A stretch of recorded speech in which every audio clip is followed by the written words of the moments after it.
conflicts do not spare health systems.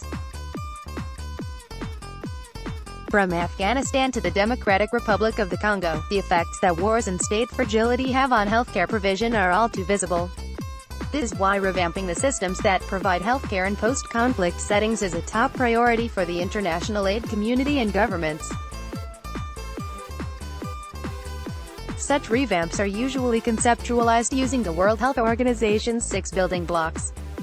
These center on leadership and governance, healthcare financing, health workforce, medical products and technologies, information and research, and service delivery. The way in which the building blocks are applied, and what's prioritized, tends to happen on a case-by-case basis. But there's often something missing from the process, and understanding of the different forms of indigenous healthcare or traditional medicine. The use of indigenous medicine is widespread globally.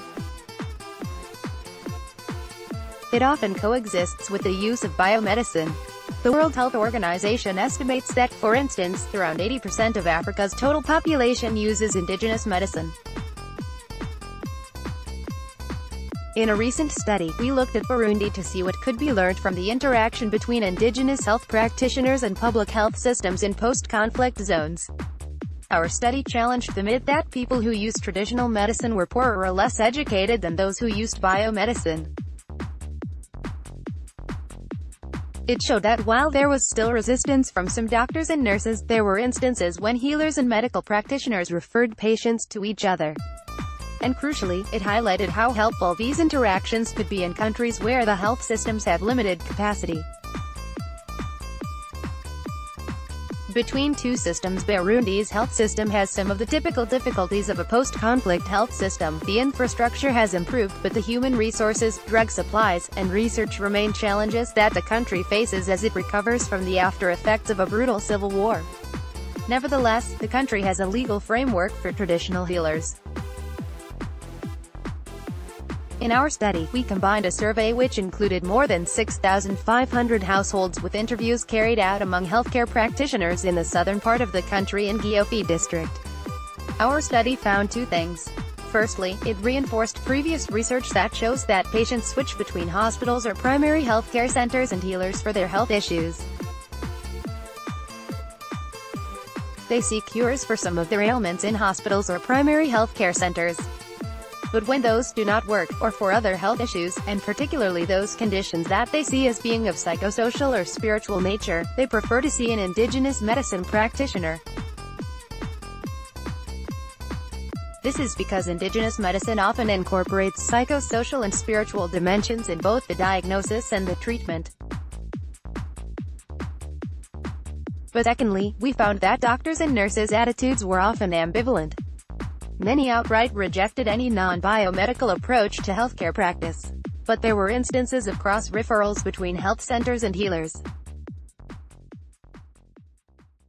Given this, we suggest that it may be easiest to establish regulated cross-referrals between biomedical staff and herbalists, who tend to be more accepted than other healers, for conditions known to be treatable by certain herbal preparations.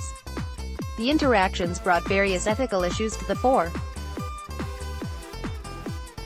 This included the healer's willingness and ability to diagnose and refer patients to health centers when their conditions needed prompt biomedical intervention. A case in point is severe malaria. In addition, there was also the problem that patients often hide or misreport the fact that they used indigenous medicine because they feared doctors and nurses would disapprove. This carries the risk of dangerous or mutually neutralizing herb-drug interactions. Given the regular understaffing and inadequacy of post-conflict health systems, acknowledging such type of interactions seems the first meaningful step towards achieving some form of beneficial regulation. Beyond physical health, there are several areas where healers can help fill in the gaps in the biomedical health system by providing herbal remedies for certain afflictions.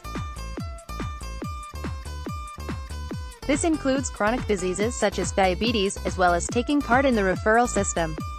Another area, particularly relevant for post-conflict countries, is mental health care. In low-income countries, psychotherapeutic and psychiatric treatment capacity is often very limited and conflicts further add pressure to this sector. Post-conflict countries have a history of violence. They also have many displaced or formerly displaced people, and their citizens often lack personal safety. In these cases, a strong net of psychological support is crucial. Here healers can provide community support, offering psychotherapeutic and spiritual assistance when the rest of the health system is often in shutters. In the areas of practice, coordinated training and co-engagement of biomedical practitioners and healers could be useful. Our study shows that the psychological and spiritual support role of healers could be preserved, and that providing them with biomedical knowledge would help them distinguish non-psychotic disorders from psychiatric illness with a strong biological basis.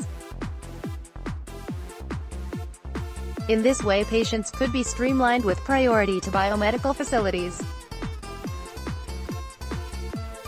The way forward: many areas still need to be explored and debated, and it is clear that the wide spectrum of practices covered by indigenous medicine sets a complicated environment in which to operate.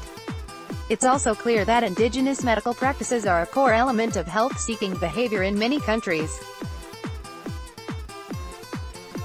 This won't change in the near future, so it's important to acknowledge its presence and assess its functioning and potential in debates on health systems reconstruction around the world. This should include mechanisms that can increase doctors' and nurses' knowledge of the medical implications of indigenous medicine practices in their countries. This in turn would enable them to manage cross-referrals better, particularly with mental health concerns or in the cases of diseases that can be treated with herbal preparations. It would also allow doctors and nurses to minimize the risk of drug-herb interactions and to save scarce public resources when possible.